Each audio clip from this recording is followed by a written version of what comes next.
Hi everybody, Ralph Shaheen back with you for another GEICO 15-minute Moto show, and I'm really excited about today's guest. Hopefully you've heard the name Perewitz. Dave is her legendary father, but do you know Jody Perewitz? Jody, great to have you with us today. How are you doing?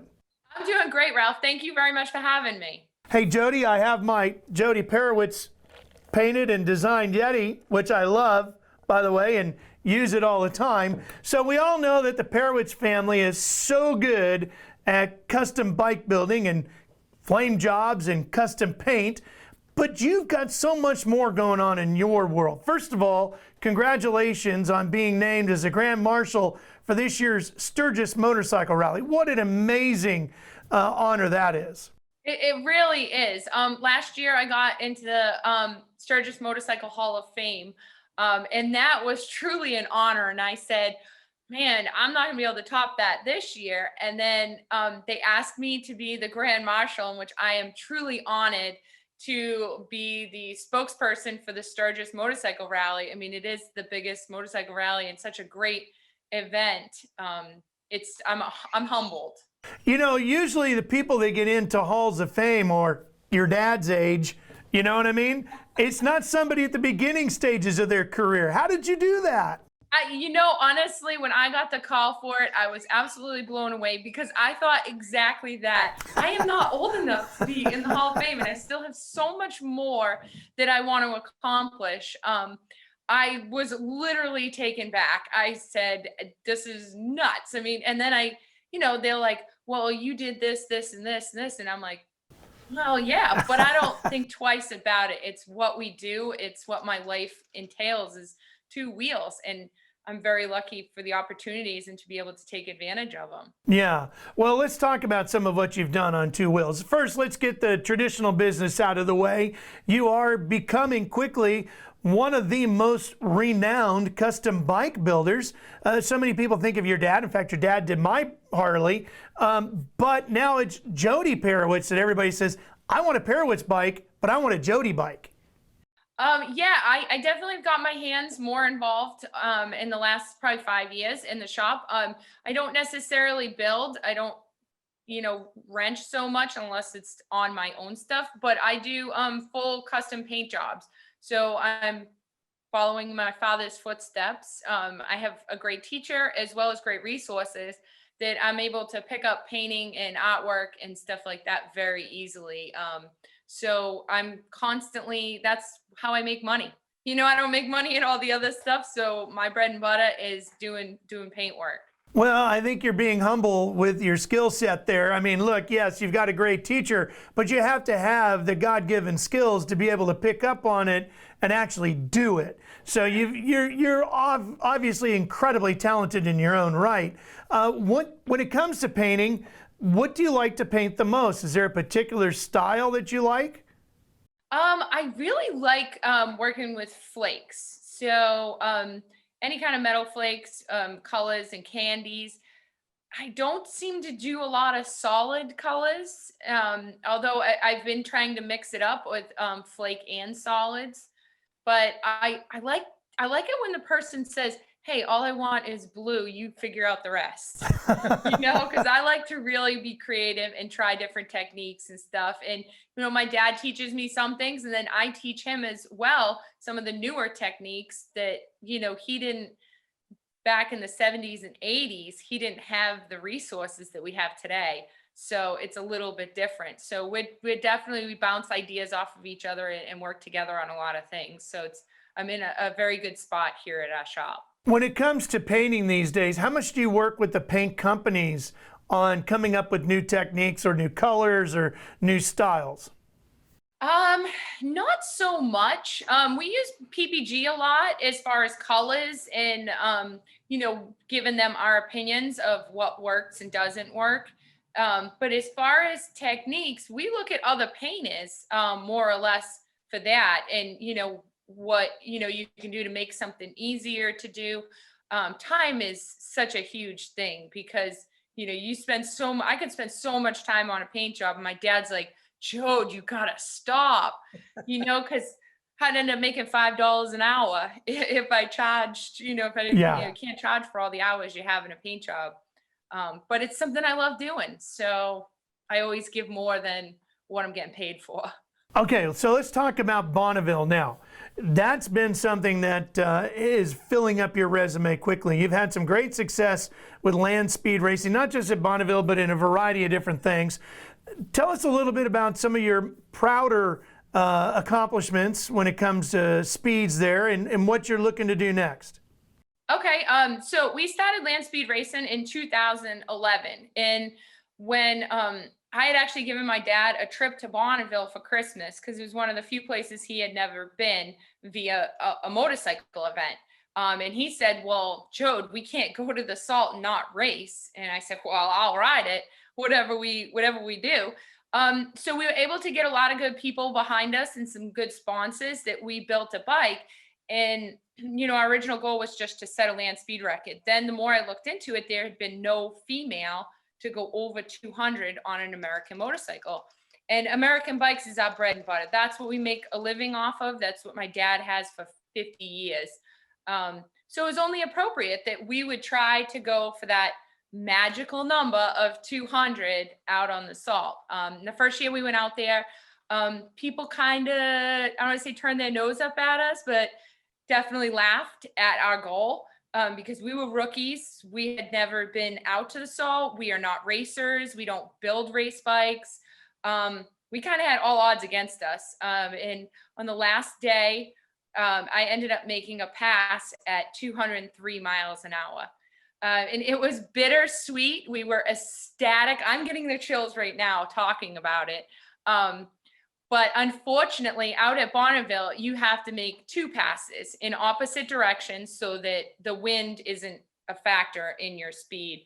And because we were rookies, we didn't cool down my bike. We immediately went back out there. And when I went to make my return run, I broke a valve. So unfortunately, I didn't get that record over 200. I set records, but not over 200 that first year. But if anything, it just made us more determined to go back out there the next year. And we went out there from 2011 to 2018 every year. And I set 16 land speed records, in which I have several over 200. And my fastest speed ended up being 208, which everything at Bonneville is average. So it's a timed mile. So they clock you entering the mile and they clock you exiting the mile. And then it's your average. So my average was 208. So I entered the mile at 199. I exited the mile at 214. So my average is 208. So even though I went 214, technically I say 208 because that's what my time slip says. But to break that down even more is, it took 17 seconds to go the length of a football field. I'm sorry, it took 17 seconds to go a mile. So to break it down even more, it took 1 second to go the length of a football field. That's incredible. Yeah, so it's pretty fast. And Bonneville is a very humbling place because you might have the fastest bike, the most horsepower, you might be an unbelievable rider, but the wind can plague you. The conditions of the Salt, getting that power to the ground. We had made lead ballasts for my swing arm so that if my rear wheel spins, which I can't even feel it, to be honest, it would just be, I'd come back to the pits and my tuner would say, hey, did you feel the rear wheel spin in between third and fourth? And I'd most likely say no. And, then we'd make adjustments of whether we needed the weight or not. Yeah. It's not like drag racing where the lighter, the better. I need to maintain the speed for a mile. Yeah. So it's a little bit different, but it's such a humbling, cool place. And it's all pickup trucks and trailers. It's not these big, fancy, expensive rigs and all this money and sponsors. And it's everybody helping each other out. Just such a great place, a great experience.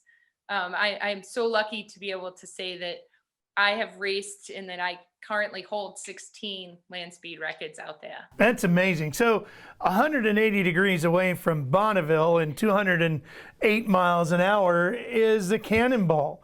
And you're doing that, which I don't want to say it's the slowest form of racing out there, but it has its challenges of a whole different kind. Explain what you're doing with that.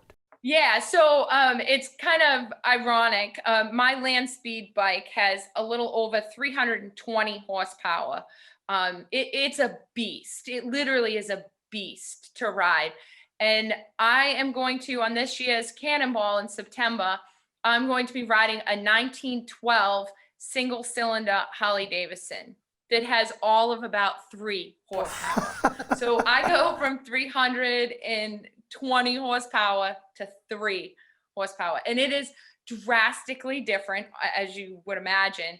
But it's still such a challenge because it's going to take me physically more than relying on the motorcycle over the course of 3,800 miles that I have to ride this single cylinder motorcycle. It's definitely going to be a challenge. It's when I've been practicing riding it, as silly as that sounds. I pretty much grew up on a motorcycle. To someone, when I tell somebody that, they're like, you have to practice it. That's crazy. But to start it, you have to pedal it. You have it on the center stand, you pedal it to start it, and then, get it, do the compression releases and slip the clutch, get it back down on the ground off the center stand, get on it, and then you have to pedal to get a little bit of momentum to slip the clutch to go. Because you can't just release the clutch and it's going to take off. It doesn't go anywhere. So you gotta, whether you're pedaling on a hill, whatever, you gotta get a little bit of momentum before you can go. And then the top speed on this bike is 37 miles an hour. So that is literally as much as I can possibly get out of it. Although a couple of times I've been on like little hills where I've gone downhill and I got to go in 42. and 42 is hairy. Like, because you it's like a bicycle. It's like a big bicycle. So you're sitting up high. It's kind of awkward handlebars that you got to make sure when you're making a left-hand turn, you got to make sure your left leg is down because you'll catch the handlebars on your knee if you're making that left. And then if your foot is too far down when you make that left, you'll scrape the pedal. So there's so much to it. It's such a learning curve, but I'm ecstatic to be able to say that I have done all these cool things in the motorcycle world. The other thing that's interesting about that and so different than Bonneville is at Bonneville, you have a team of people there to work on the machine with you. With the Cannonball, you're the pretty much mechanic and the rider. The other thing is the metals and stuff that were used on vehicles, whether it was cars or bikes, back in those days, a lot of it's very different than what's being used today. So finding what you need can be challenging too, right? Yeah, very much so. And we've had to kind of improvise with different things on this bike. And so it normally doesn't have a front brake. All it has is coaster brakes. So you pedal backwards for the brakes. So just like a bicycle, they're very minimal. Yeah. And the challenge is when you're on a hill, if you have to stop on a hill. So what I have to do is when I'm stopped on a hill, I have to turn around and go back down that hill and try to make a loop to go back up the hill, because I can't go when I'm at a stop and I'm going uphill. I can't. First of all, I can't hold it. So I stop kind of like this so I can hold it. And then I have to go back down, make a loop and go back up. So there's so many different things that challenge it and just make it so much more fun and challenging than Bonneville. But part of it too is that I have to know the bike. I have to learn it, because if it breaks down in the middle of the day, I have to be able to fix it. And where the bike is so old, you can only carry so much stuff. You can only carry so much weight because it just can't hold it. Yeah. 3 horsepower isn't a lot. So I bring minimal tools that one tool that will work as 5 different things, and minimal pots. But that's a huge challenge at the moment right now, is me learning more and more. And granted, it's only a single cylinder, so it's not too complicated, but still having to be able to learn and diagnose things and know noises and stuff. Yeah. That's a huge part of it, because you can't rely on anybody else for help. Okay, Jody, so as we wrap this up, you're already in a Hall of Fame, the biggest motorcycle rally in the world. You're going to be the Grand Marshal for it. You've got 16 records at Bonneville. You're going to go win the Cannonball on an old Harley Davidson. You got all this stuff going. You said you have so many things you still want to accomplish. Give me one. The Wall of Death. Ah, that's a great one. Don't tell my dad. Really? He doesn't No, he does, but he's like, Jode, come on. I know he gets nervous. Yeah. But that'll be next. I want to do that. I'm itching to do that. Okay. I want to be there hanging over like everybody does with the money out for Jody to come by and grab as she rides the Wall of Death. That'd be All right. I'm hoping that everybody's going to hold out hundreds. Yeah, there you go. Well, Jody, here's to you. Thanks for joining us. Jody Perewitz, keep an eye out for her, whether it's Bonneville, the Cannonball, or if it's Sturgis, go by and say hi to the Grand Marshal, won't you? Jody Perewitz joining us today here in the GEICO 15-Minute Moto Show. Don't forget, we'll have a new episode for you every Monday right here with your friends at Speed Sport. We'll see you soon.